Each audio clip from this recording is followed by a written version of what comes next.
comments and points of view on how alcohol and drug addiction has impacted your life. This meeting is open to people of all ages and welcomes diversity, so please refrain from using excessive foul language or language that discriminates against any race, gender, religion, ethnicity, sexual orientation, or disability to maintain an atmosphere of respect and dignity for all who are present. If you see a visitor, a new member, or a returning member that you haven't seen in a while, please warmly welcome them into our program. Your confidentiality is important to us. What you say here will not be discussed outside of the meeting. Please refrain from leaving the meeting while it's in progress because it's disruptive. Smoking or vaping is gone, so we don't have to talk about that. And please dispense of all trash in a garbage can, and please do not litter on our premises. Anybody brand new? First support group meeting ever? Welcome to those that are new.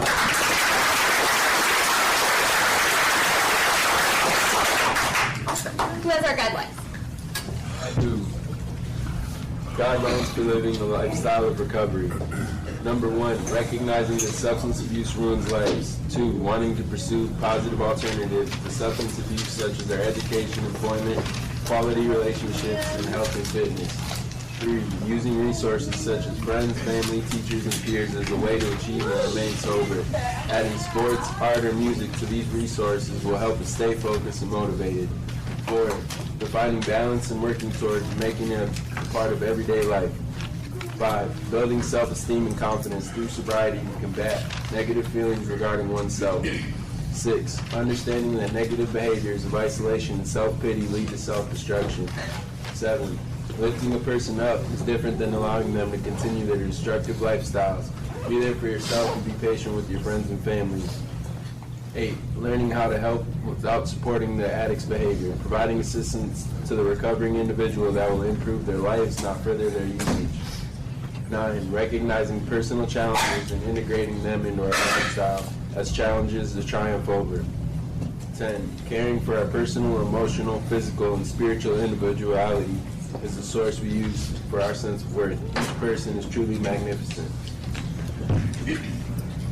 All right, awesome. Thanks, Zach. All right. Now this is the part of the meeting where we get to go around the room and introduce ourselves. You don't have to identify as an addict or an alcoholic. That's not necessary here. You can if you want to, if that's helpful. But we just really want to know your name and why you're here. I'm Dustin. I come to Racing for Recovery because this place has helped give me the tools to find out who I am in life and what I want to do. And every day is just a blessing here. The opportunities are endless, and I keep going with it. I'm Steve, and I'm here to try and find and maintain balance. I'm Matt. I'm here for positivity. I'm Kurt. I'm here for support. I'm Mike. I'm here to help myself, and this place gives me the tools to do that. I'm Heather. I'm here to keep growing. I'm Mike, just to stay connected. I'm Dave. I'm here to support my son, Steve. I'm Steve. I'm here to stay sober. I'm Natalie. I'm here to learn. I'm Chris. I'm here to support this program. I'm here to continue the learning process of healing from traumas. I'm Sharmini. I'm here because of God's grace and mercy. I'm I'm here for support and because I love this program. My name is Nick, and I'm here because I wouldn't rather be anywhere else, and I'm here to learn. I'm Tiffany, and I'm here because this place has helped mold me into the person that I am today, and I will forever be grateful for that. I'm Logan. I'm here to continue growing as a person. I'm Vaughn. I'm here to stay determined. My name is Brian. I'm here because I love this place and I love myself, who I am when I'm here. It's the place I'd rather be on a Thursday night. I'm Tony. I'm here to remain a teacher. I'm Laura. I'm here for support and to stay sober. I'm Tyler. I'm here to make sure each day is better than the last in sobriety. My name's Keith. I'm here to learn. My name's Tim. I'm here for support. My name's Tom. I'm here for continued guidance and to better my life. I'm Andrew, and I'm here to stay sober. Bill, and I'm here for direction. I'm Wesley. I'm here to learn how to be a better man and give more and to lead and stick and stay. My name is Draven, and I'm here to learn how to live life without the use of drugs. I'm Jenny. I'm here to support this awesome program and watch these people grow. My name is Dee Carr. I'm a recovering addict. I say that because it's a very important part of my life and who I am. I've been coming to this program from the beginning, and I've founded it, and it's kept me clean. Thank you. I'm Matt, and I'm here to find happiness in a sober life. I'm Matt. I'm here for positivity. I'm Kathy. I'm here to support my son Matt and everyone else here. I'm Bill, and I'm here for support. I'm Jason. I'm here to maintain my sobriety. Zach, you want to pick us up? Yeah. I'm Zach, and I'm here to learn something new tonight. My name's Jalen, and I'm here because I'm proud of myself today. I have hope today, and I'm working. Hello, everyone. How's everybody doing tonight? I came to Racing for Recovery for numerous reasons. First of all, I like the serene part of getting to know people, peer support, and it's an all-time excellent program. I suggest it to anyone. And I love Racing for Recovery.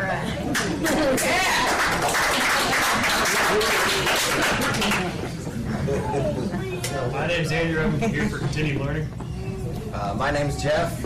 I'm here to stay humble, grounded, persistent, positive. I'm Renee, and I'm here to support. I'm Jessica, and I'm also here for support. I'm Junior. I'm here because of the positive environment.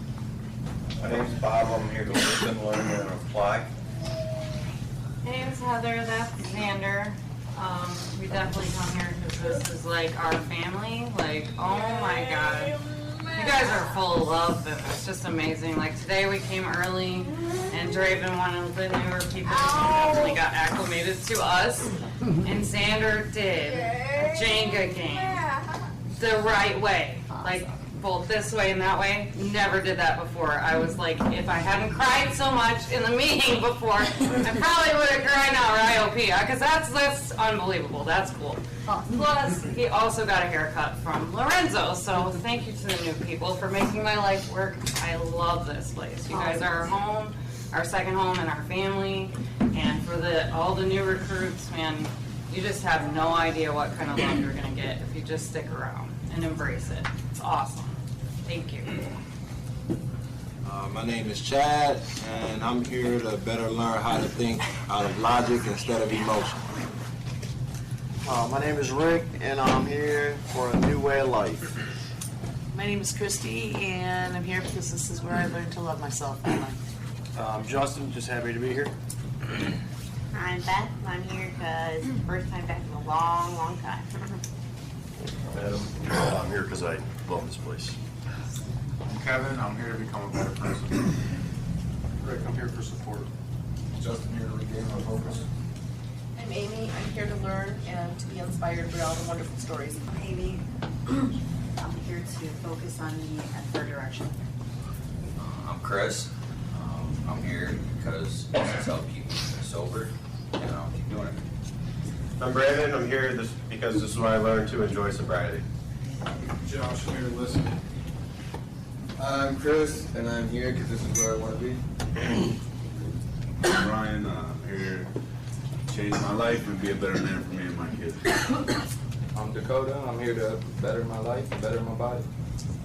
I'm Lorenzo. I'm here for the positive atmosphere and a better way of life. I'm Brian. I'm here to learn how to implement balance in my life and also to be a better son, a better father, and a better friend. I'm Kelly, and I'm here for support. I'm Eugene. I'm here to stay sober. I'm Scott. I'm here because it's part of my routine. I'm Rachel. I'm here because I love seeing the positivity and the growth of people. Hi, I'm Mike, and I'm here because I value my life today. I'm Rick. I'm here to support this great program, the people in it, and in memory of my son Jacob. I'm Jessica, and I'm here because this place taught me how to live my life sober and help me get my life back on track. I'm Allie. I'm here because this place is teaching me how to love myself again. Jeff, I'm here to stay humble and sober. I'm Devin. I'm here to listen and learn. I'm Nick. I'm here to better myself. I'm Ward. I'm here to slay my demons. My name is Marty, and I'm here to support my son John and his girlfriend Shelby. I'm John. I'm here to be around positive people. I'm Des. I'm here for growth and to hang out with Marty. I'm Shelby. I'm here for positivity and mistakes. My name's John. I am here to learn how to deal with my issues and emotions without the use of drugs. I'm Kevin.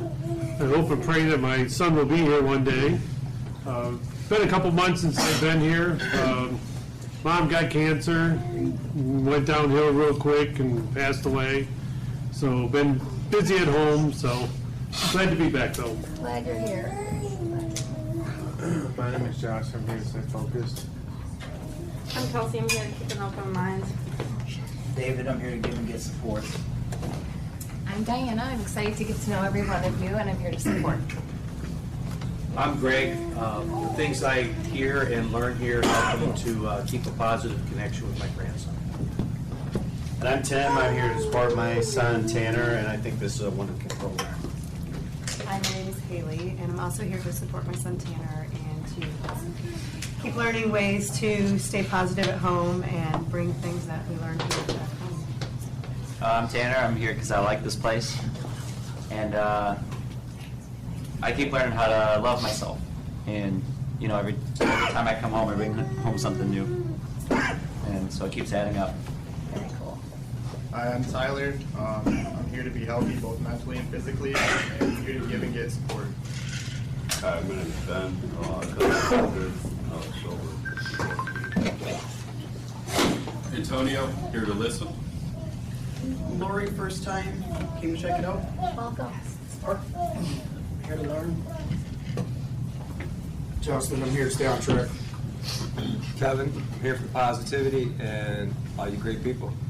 My name's Faye, and I'm here tonight for balance. I'm Ashley, and I'm here to continue to grow. I'm Zoe. I'm still fresh. And I'm Melissa. I'm here to support my sponsee, Ashley, and to continue my sobriety. Yeah.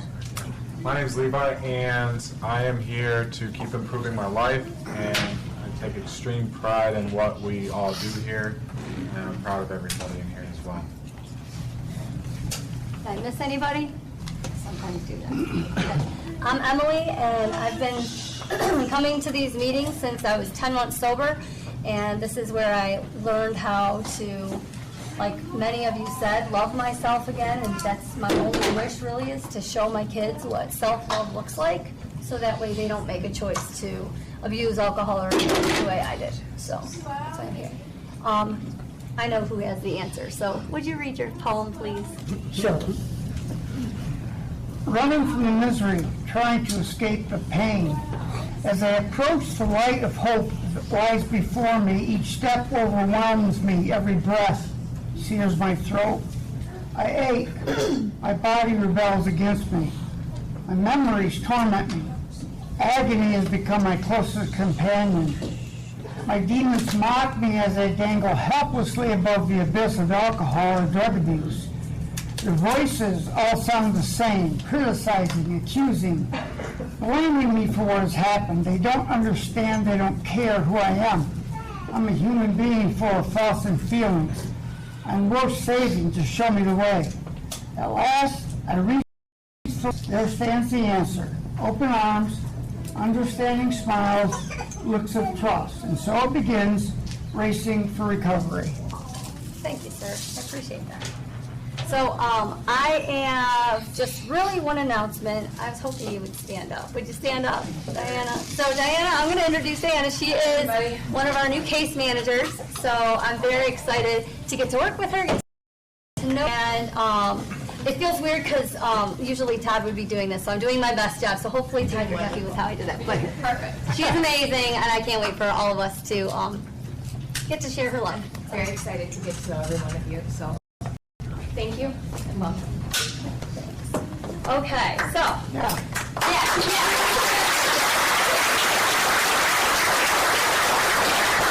Awesome. Okay. So, as you can see from the introductions, our meetings are for everyone affected by any self-destructive behaviors. No topic is off limits. If you have a question or a comment, or encourage you to, so that we have time to discuss it. I feel like sometimes this hour flies by so quickly, but I'm surprised it's only 16 minutes in and we've done all the introductions. I feel like that was record time. It is. So, oh yes, go ahead. So Tuesdays we do volleyball at we usually leave the hotel in this area around 5:15. We do it at Skyway in Oregon, so everyone's free and welcome to come out, have fun. We rotate people in on our teams. A lot of people showed up on Tuesday. It was a real good time, so everyone's more than welcome to join us on that. Good stuff. Any other announcements? Okay, all right. So I thought maybe Brian might have been looking at my notes today because the topic that you said. I thought about maybe going old school, pulling out from the Cleveland book, because I usually pull from Choices and Consequences tonight, but I'm going to pull from the other one. And so, don't tell Crandall, I'm going to look at my phone during the corporate meeting, but it's because it's a picture of the Cleveland book, if anybody wants to see. So, I'm breaking a rule. But I want to talk about friendship. I think friendship is so important in sobriety, particularly, they say we're like the top 5 people that we spend our time with. So they say choose wisely for that, right? And so I'm just going to read for just a second under the section friends as far as like what a good friend is. So he says, a real friend will tell you when you're being a jerk and then forgive you for it. A bad friend won't tell you when you're acting like a jerk and then blame you when you keep acting like one. He says, it's my way of saying that the idea of friends should offer you nonsense. All love is conditional. If you abuse, humiliate, and lie to a friend for years, and he or she sticks by you unquestioningly, you don't have a friendship, you have a codependent mess. He says, people who adopt your personal drama and make it their own because they consider their lives too dull. Basically, they're people with boundary issues, and they're not assets in your recovery. He says, friends have clear boundaries for what's acceptable and unacceptable. They'll tell you when you violate those boundaries. Friends will give you all the love and support that you deserve. That's the key word, deserve.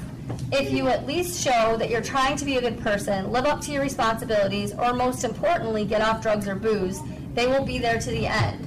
They'll hold you accountable for your screw-ups, and while they will never truly abandon you, they will let you know when their love is conditional.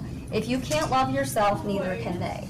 I feel like that is so important, and I thought maybe we could talk a little bit about, this is kind of a two-sided question here, so feel free to answer both or one or whatever. So my question for us is, what tells you that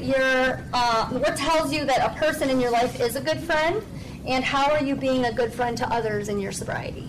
Those are my two topics, my two questions. Not everybody all at once. To me, sometimes it can be hard to do it, but to be a good friend would be to not co-sign, their bullshit. Somebody who's doing bad behavior still, or something they were doing while they were still out in their addiction. Call them out on that. Not necessarily. Sometimes it's hard for the confrontation, but in our situation, I feel like that's necessary. Even though they might not be too happy. They could potentially save them. Kind of what you have to say, just a good friend, just like if you're out of line or you're doing something bad, someone to help check yourself, Be there for support. If you're having a bad day, someone you can vent to, and the same thing, you can do the same for them, give them the same respect. Steve. No, I'm sorry, I just wanted to clarify the question again. I'm sorry. Yeah. So just what tells you if a person in your life is a good friend, based on what we just read, and how are you being a good friend to others? Make sense? Okay. Tiffany? So I know I know for me, like before I changed and like molded into like who I am today, I wasn't that great of a friend like I thought I was. But like now I surround myself with people and like basically I lead by example now. I used to like co-sign and like and be like right on, you know, with people on like their bullshit. And like now I call people on it, and I don't allow certain people or like things into my life, and like I have boundaries now, and I'm not afraid to like let it be known. You could be my closest friend and you do something that I don't agree with, and I don't talk to you for a couple days or something. Like I won't do it. But yeah, I don't know. I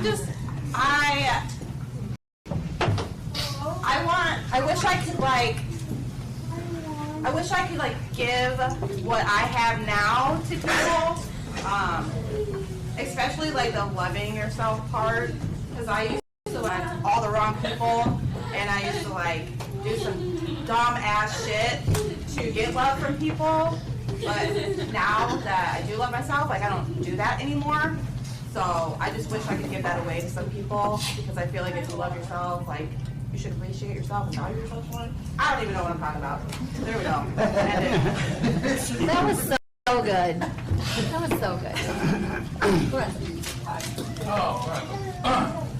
Me, this is I'm not a resident detox, so starting recovery for me was this is one of the most things I was scared of. To be actually, out there I didn't have very many good friends. They didn't have my best interest in mind. Called me to do negative things, hang out with negative people. But since I've been here, it changed the whole outlook on what a real friend is. To me, it's somebody that got my best interest, like what's the word I'm trying to think of? Somebody that's being very supportive, helpful, courteous. It's such a positive vibe here. It's something I haven't experienced in a very long time. And I value that right now. It's what I needed. And it's crazy that I found it so quick here. Everybody's so welcoming here. Everybody's so not selfish. And I try to return that. Today I helped a few people out and it felt good. Helped a couple people out. Nobody ready to move in to his hotel room. I cut some hair. We all went out and got some food earlier, and it's a blessing to be able to be so positive all the time. And now just doing shit we shouldn't be doing. And for what? So it's crazy that you brought that up, because this is one of my society, and I'm glad I'm here because, and it's right now it's the least thing I'm worried about because there's nothing but friendly people around me. You belong here, man. Good. Chris. Going off what he said, like before I came here, like I was never really a good friend either. Like the only people I really hung out with is the dope boys, and they just wanted my money and I just wanted the dope, you know? I didn't really have too many real friends until like I came here and I seen how everybody was so encouraging and welcoming, and everyone motivates you and it's contagious. Like you just want to keep helping the next person, and you know you get a lot more active. And I would never be done in the last week that I've been here. That I'm waking up early to go swimming. Like that wasn't in my vocabulary at all. You know, and going to the gym every day, no matter how sore I was. You know, and just going into the pool room and the game. Everyone, no one has a problem with anybody. It's great. Even ping pong, I was never good at that, but I got over there and got my ass kicked by Heather over there. But like I said, it was great. First time I ever met her, she was more than willing to talk, you know? So, I don't know, it was great. I like this place. It's great to be here. Before I came here, my best friend was 16-ounce can of beer, so, and he wasn't very nice. But since I've started coming here, like the groups have been awesome. I've learned so many different new ways of thinking, and like I got to implement some of that today in a real life scenario instead of just talking about it. and it actually went really well. I was expecting to be ridiculed by a text message after the fact. Didn't hear anything about it, so I tried something new. It worked, and it's been working, and I feel great. And yeah, the waking up in the morning and going to the gym thing, I didn't think that I did that too much, but they do. It was not easy, but I did it, and I felt great, so I like being here. I think it's pretty exciting because I've had a friend of mine. I was like, with this, with everything, I was so ashamed in my stuff, and I think it's just crazy because I would have friends and I would keep them like, I don't want you to see, like, So I think coming in here and learning what the word vulnerable means, I don't think I got that until like maybe last week. So I mean, sometimes it takes us a little bit of time. It really does. I think maybe even in the very beginning we're just not quite ready, or we don't know what we learn. And I think having so much support around you to be able to really even embrace and open up about things in the IOPs, and learning that people, you can put trust in certain people in order to really open up and be that vulnerable. I think here we create friendships that you would never have on the outside, because you are never going to have some of the conversations you do in here. I mean, this is where you really lay it all out. So it's even though I'm 43, I feel like a child sometimes because I'm learning. I'm a child doing all of it, but it's fun too, because I was in there with the boys, working out, doing stuff I never did. I did pull-ups with Lorenzo's help. So that's right.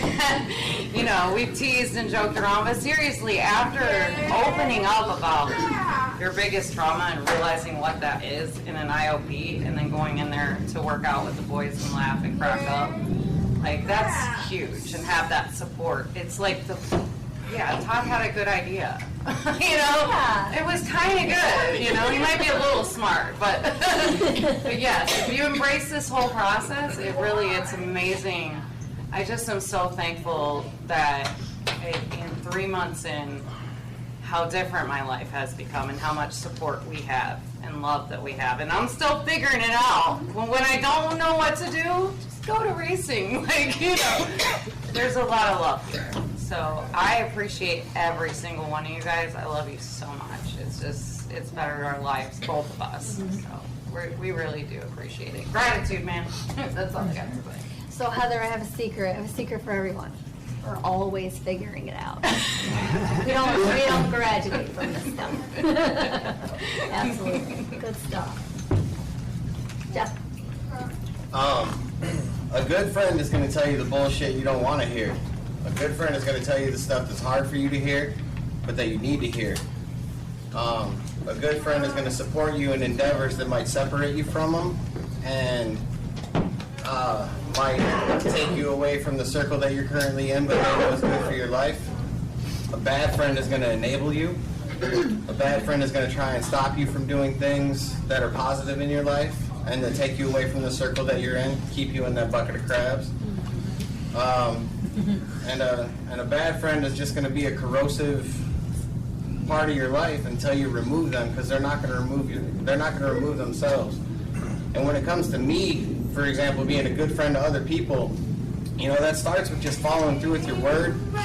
A lot of the times when I was used and somebody would ask me to do something, I'd agree to it 2 days beforehand, and then 2 days later when they call, I'd be nowhere to be found. Just following through with what you said you were going to do, and being as supportive as you could be and as generous as you can be with what you have available, as often as you can be there. And with that, I pass. I'm going to figure out how to end this shit better, but with that, I pass. That was great. You did great. Okay. Me, I mean Justin. It's me. So, it's pretty much answer both questions at once, just kind of flip it, you know? So, like, being a good friend, and, like, you know, to someone, and, you know, what a good friend is to you is just accepting people for who they are, and just not wanting anything out of them aside from their companionship. Like, you know, you don't want to get money from them, you don't want to get drugs from them, or whatever that may be. You're just going to just be there because you want to spend time with your friend, and, like, yeah, like, have them call you out if you go down the wrong path, but, you know, just don't do it in an angry way. It's like, look, maybe you're messing up here, and I'm going to be with you and support you still, but, you know, let's maybe work on this so you just don't fall down this wrong path. And it's just, you know, it's being a good, compassionate person to each other. That's good. Yeah, I kind of got reminded of that quote, something, I'll probably butcher it, but it was on Facebook, I think, a long time ago, so it must be true. That if you're showing an act of kindness with in return, that's not friendship, that's a business transaction. Right? Yeah, right? I know, right? Junior. Kind of piggybacking, I guess, off what you said. I grew up with the mindset, well, I guess, dealing with friends and so forth, whenever I had an issue, I would always meet with somebody and it would be over smoking weed or drinking, and then we just, you know, I'd share my issue. And I guess I grew up with that kind of association that for me to vent or to communicate with somebody, my issues, it had to involve some kind of substance in a sense.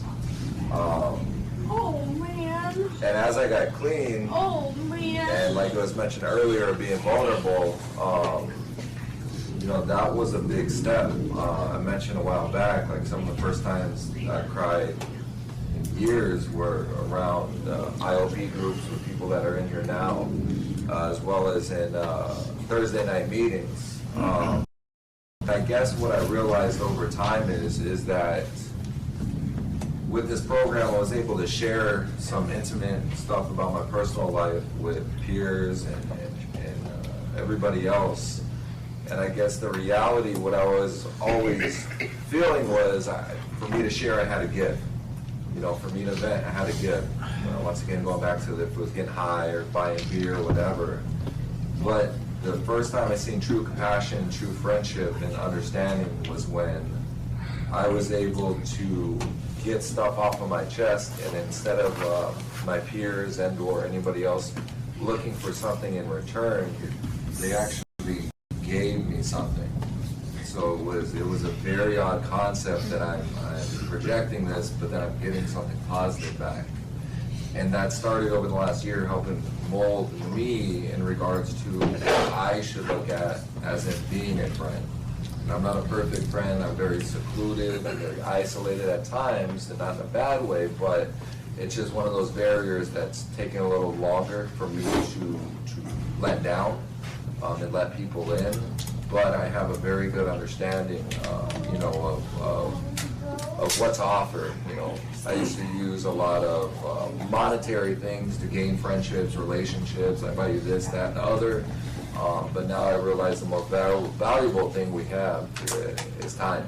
You know, you can't get it back, and it's something that's very valuable now, I see. So, yeah, thank you. I was going to say, I think a lot of it is it's like a sense of community. You know, when people realize they have more in common than they had. They're more alike than they are different. So if you have an issue, you know, you can call them and talk to them about it, and you know, just being there to help each other.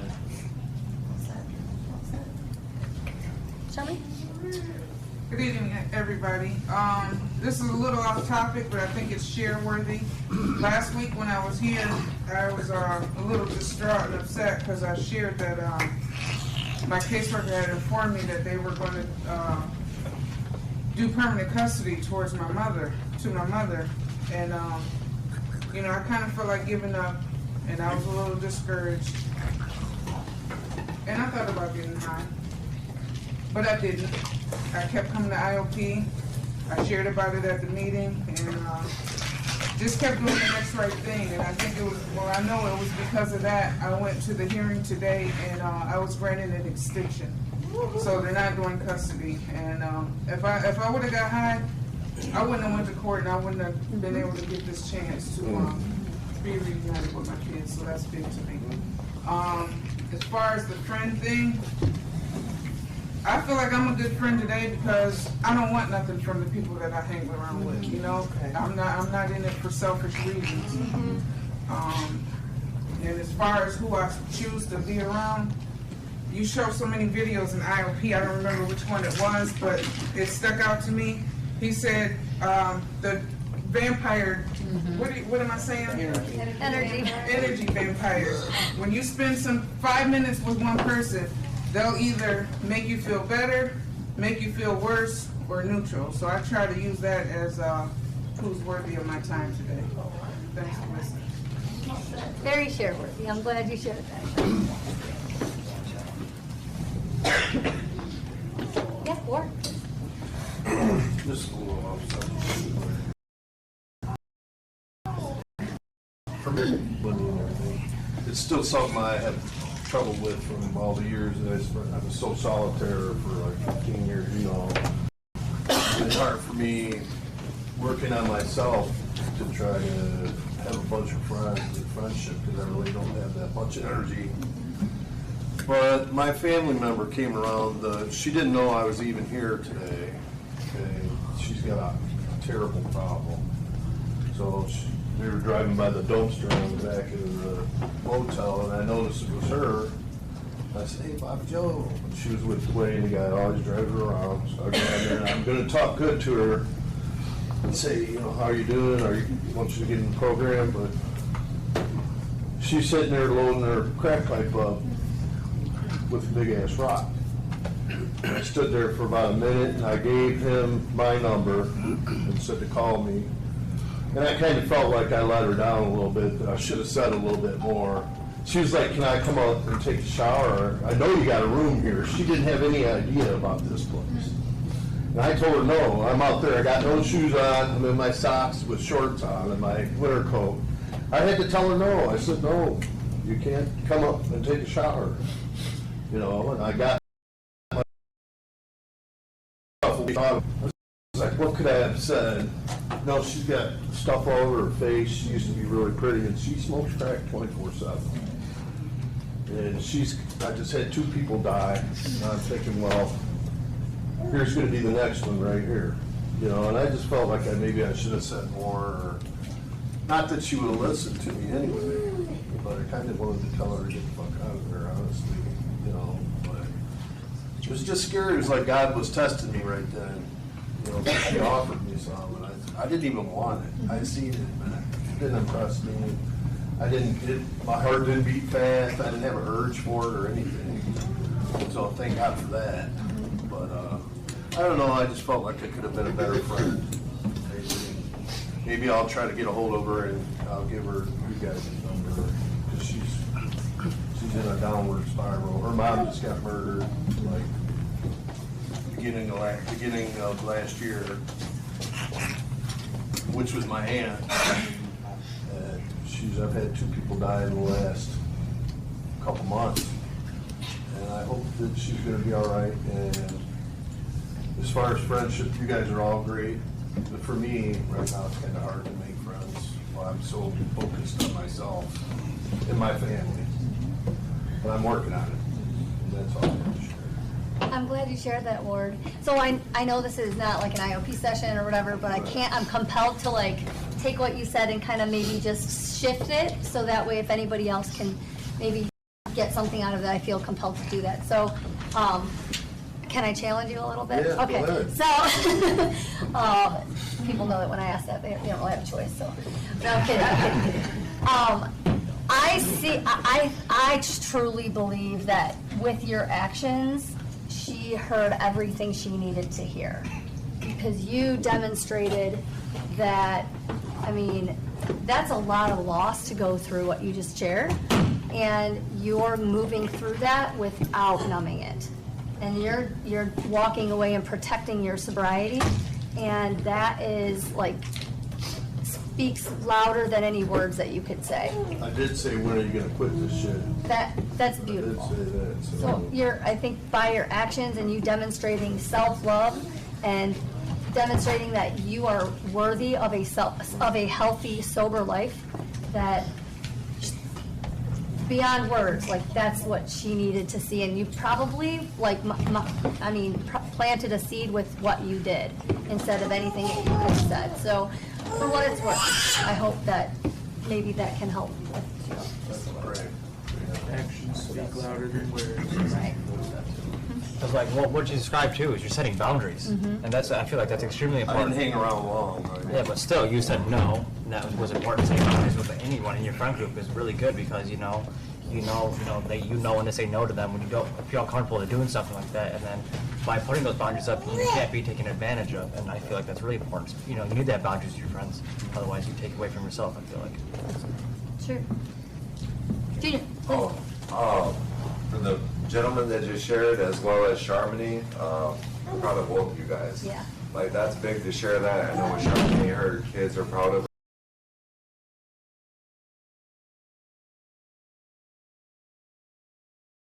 Making that, much love.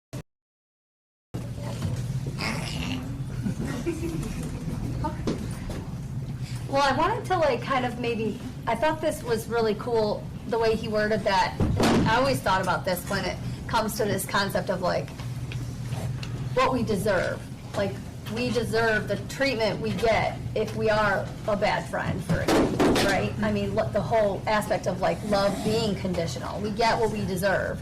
But here's what I think sometimes we get confused with is the word worthy and deserve. Like, what are we worthy of, and what do we deserve? Sometimes we do deserve people that don't want to talk to us for a few years, possibly because of the things that we've done in our addiction.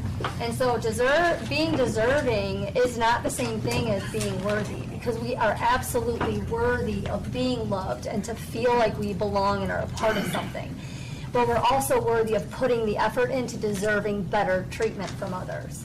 So I just kind of like wanted to like really like capture that piece, because we're worthy of feeling like this. If you're sitting in this room and you feel like all this positivity that you're feeling, like what are they drinking, Kool-Aid or something or whatever, you know, like it's real. Like it's real here, and it's not like, you know, pretend or whatever. It's very real and authentic here, like that vulnerability word, that authenticity. And if you're feeling like, I feel like sometimes us as like being good friends or like having a good friendship, sometimes we become our own worst enemy because we feel like we don't deserve that because of the stuff we've done. And I'm here to tell you, you are absolutely worthy of having and being a good friend, because we know what it's like to hurt, and we don't want to have other people hurt. And they say hurt people, right? But healing people, heal people as well. I can keep talking, but I'm not gonna. You guys can talk. Elena, thank you, please. Yeah, Elena, and you know, I've been articulating, you know, different comments that were made, and, you know, reflecting back in my life, what the meaning of friendship means to me, not to anybody else, but to me. And I said, let me count how many real friends I really have, that essence of the word friend. And I came up with 2 people. Reason I come up with 2 people, those 2, is we have a give and take relationship. It's not all give or all take. You know, it's reciprocal. And which is my sponsor, my sponsor's sponsor. I know when they tell me something that might hurt my feelings, first of all, I'm open to it because I know they love me and they only want the best for me. So it's easier for me to receive. You know, as my sponsor would say, you can't see the dot on the front of your nose, but I can. You know, for me, I'm a giver, and I have to be real careful that I don't get taken advantage of, because it's happened so much in my relationships. And it's like, okay, I need to take a look at me. My therapist says that's some people-pleasing stuff. You know, I just have to be careful. You know, I would give a person my last dime, but if the roles were reversed, would they do that for me? I don't think so. But yeah, and I think it said some quote that if you get one friend in a lifetime, you got a lot. and I have two. I remember when I put my mother on, or took her off of life support, my sponsor, her sponsor, was right there with me. Right there with me. At my mom's services, my sponsor read the eulogy. And when my brother passed, my sponsor and her sponsor, they did some amazing, it was pretty amazing. I remember she also, she's the founder of JTC, and she started out in Lima, and I remember calling her a few years ago, and I'm like, Myrtle, I need some help. She sent her sponsee, who is now my sponsor, all the way to Troy, Ohio. That's when I lived in Troy. She didn't even know what I looked like. When I talked to her on the phone, I told her what meeting I was going to be at, and I kind of described myself, and she described herself. And she came to go back and report, you know, that I'm not, well, I can't say not that bad, but, you know, that I was kind of okay, but not okay. You know, those are friends that would lay down their life for me. And that's a friend to me. That's everybody else's definition. You know, I've tried to have friendships, you know, with some men who have made sexual comments and stuff like that. And I'm like, dude, you're my friend. You know, I look at you sometimes as my brother. Don't do that. And then you continue to do that. That's not a friend. I want a friend to love me under all conditions. And that's what these two women have done. They've seen me sober and very successful, and they have seen me in the hole and love me the same. And 4 suicide attempts when I ended up in ICU, and some of them just in the hospital, some of them in the psych ward. When I woke up, my sponsor was sitting right there. You know, all I remember was him saying cough and taking the tube out. And I kind of turned my head, which was right there. Oh, when I tried to shoot myself, I called her, and she came, and she made me go. She took me to Arrowhead. She made me go. But she still loved me, and she's still a part of my life today. And I'm just grateful. I call her my guardian angel. You know, God knew that this needed somebody who was compassionate, empathy, understanding, and above all, charity, which is love. And for that, I am so grateful. I'm still learning. You know, I need to set better boundaries so that I don't get hurt. So with that, I'll pass.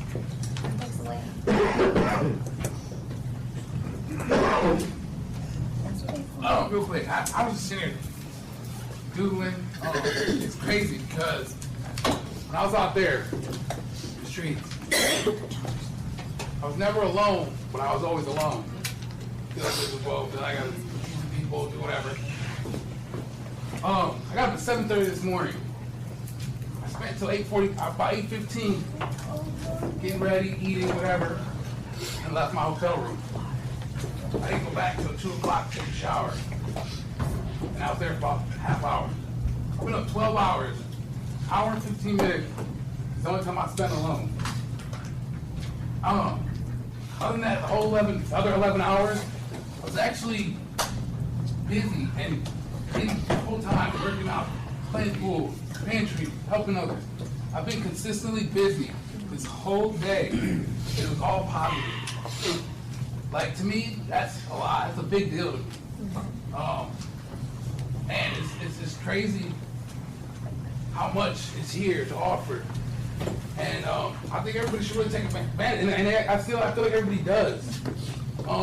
It's such a blessing, man. And I haven't thought about drugs all day. I haven't at all. Not one time.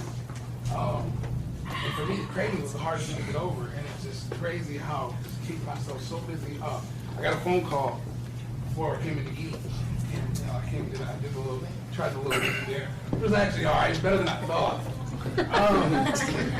It really was. But and it caught my attention because I grabbed what I was doing, and I'm like, honestly, I've been nonstop all day. And it's like I wasn't busy, but I kept busy. And even after we worked out earlier, and we sat in the gym for about an hour, probably longer than we worked out, talking, conversating, just listening to music. Even smoking a cigarette. I find myself going to smoke a cigarette, and I get caught up into such deep conversation with whoever I'm smoking with. And I've never had that. You sit in the trap house and you get high and you figure out how to get over on each other. You know how to sneak off because you got someone to the side. Complete 360 of my life right now in just a real short amount of time. I can imagine how some of you guys have been here for months. It's got to feel good because it's just weak, man. I can't stress how much of a life change it is for me, how much of a weight off my shoulders it is, how much more motivation I've gained. It gives me more of a reason to want to continue to do it. And like Ellis said, man, Todd, he's a little smart. For real. And man, I don't know, it was just a blessing, man. I just thought it was cool. I don't know why. I don't know why it came in my head, but I just started doing it. I even counted like, it's just crazy to me. Blow my mind. You are worthy of it.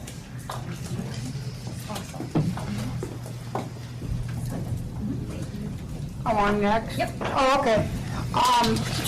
Just to give an overview, friendship is a really important concept, especially for addicts, because that is one of the main issues in this country, this world, with the rampant drug use and abuse, is a disconnect. People are, hey, I'm 65. I'm not going into social media and criticizing it, but that's a contributing factor. And if we don't stay connected with friends, and one of our greatest issues, of course, is isolation. Absolutely. We isolate ourselves. We all know that. Addiction is more of a likelihood.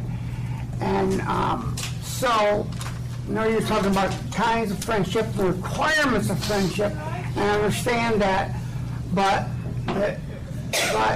I think the issue is we need friends. We need friends, and that's relationships are so important. You read studies.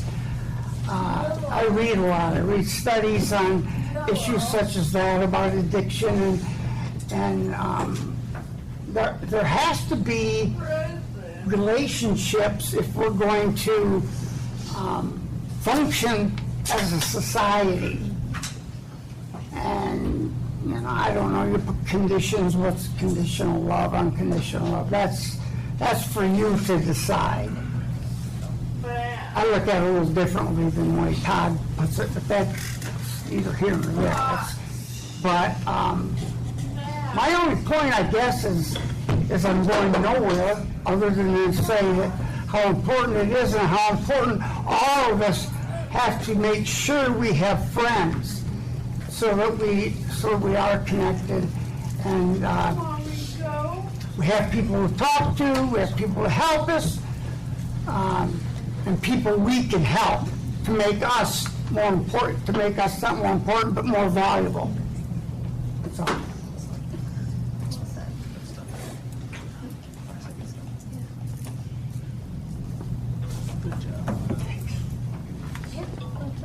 I'm Chad. I don't think, I'm about 37 years old, I don't think I've ever had a friend my whole life.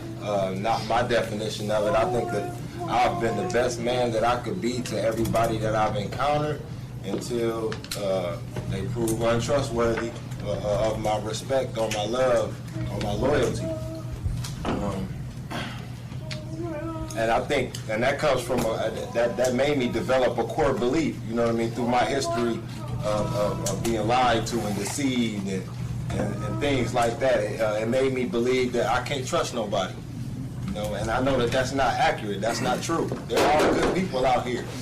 And the scariest thing for me is that the only way to trust somebody is to trust somebody. And that just sounds like the craziest shit ever.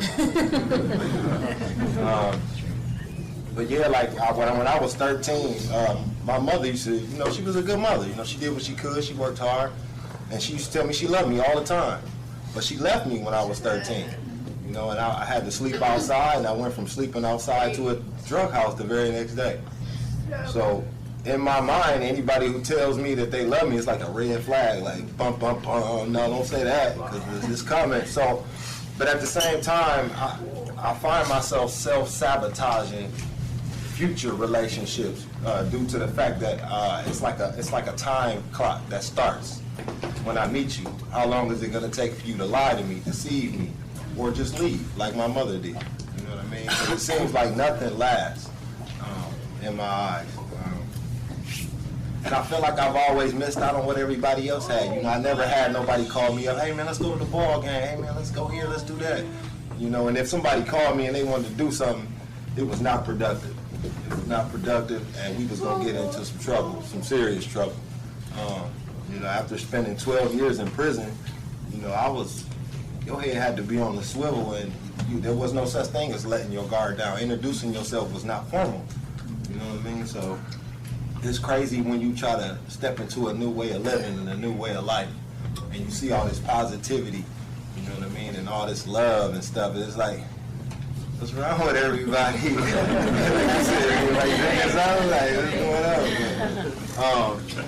There are good people out here. It's just gonna take some time, you know what I mean, and through evidence, you know, maybe I can tear down some of them core beliefs that I got. It's very difficult. It's very difficult. Like my box was just sitting out here. I've been here since 9 a.m. My pie came up missing. So by the grace of one of these nice gentlemen, he went and got me a pie from Bob Evans, and he didn't have to do that. Wow. You know what I mean? Awesome. But that just goes to show you, though. You know what I mean? Like there's an equal balance of both. You know what I mean? The difference between me now and when I was just a tornado running through this city, it was is that I don't dwell on anything for too long. I was steaming mad when my pie came up missing, and but the thing is, the pie is gone and it's not coming back. You know, and I'm all right with that. You know, I try to look at it in a different aspect. You know, somebody was probably very hungry and they needed their pie. You know what I mean? I survived all these years. I probably will find a way to eat. I'll be all right. So, you know, but I could have fed into that, and that could have fed my core belief that I can't trust nobody. If I would have allowed it and stayed in that moment, I could have said, well, oh man, this is my first day here, and somebody stole my pie. It's starting out real good. You know what I mean? I couldn't really, you know, but they showed a video today at IOP, and basically what dude was touching on was the fact that there's really no such thing as a bad day. It's just bad moments that you choose to keep with you the entire day, to mess your entire day up. You know what I mean? So, and that's what I'm trying to touch on a little bit more. You know, that taking things for what they are, dealing with it, and then be done with it. Let's get on to something else. Pie is gone, but I still got a bag full of stuff. So that's it. Right on. Thank you. Chad, I don't have any baseball tickets, but tomorrow morning at 9 a.m. I'm going running. If you want to come, we can totally go do that. That was good shit, man. That's good. Let's get through for me. Can I say something real quick? Please, Christy. I just wanted to say that I have, the first time I heard the answer, I sobbed. It was just so moving to me, and I went back to the hotel room and I just cried, tried to read it over and over. And it was such an honor to have the person who wrote that. You wrote that, right? Yeah. read that tonight. That was awesome. Thank you.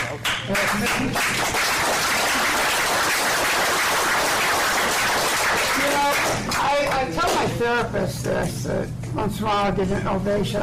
It's humbling and it's embarrassing, and she has helped me to accept that. I appreciate it. I don't think it's well deserved, but I appreciate that. I wish I could tell you people how much that means to me. Thank you. Thank you very much. Thank you. Do you have anything else you wanted to say? No, that was fantastic conversation tonight. I think about when it comes to like friendship and the qualities like that I expect in a friend, and that I look for.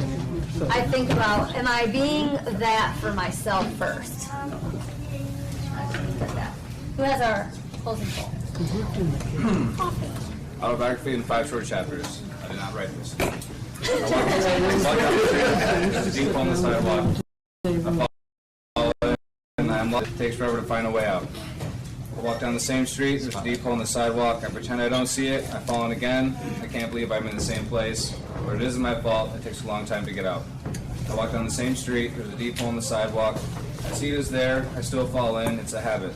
My eyes are open. I know where I am. It is my fault. I get out immediately. I walk down the same street. There's a deep hole in the sidewalk. I walk around it. I walk down another street. Thanks for coming, everyone.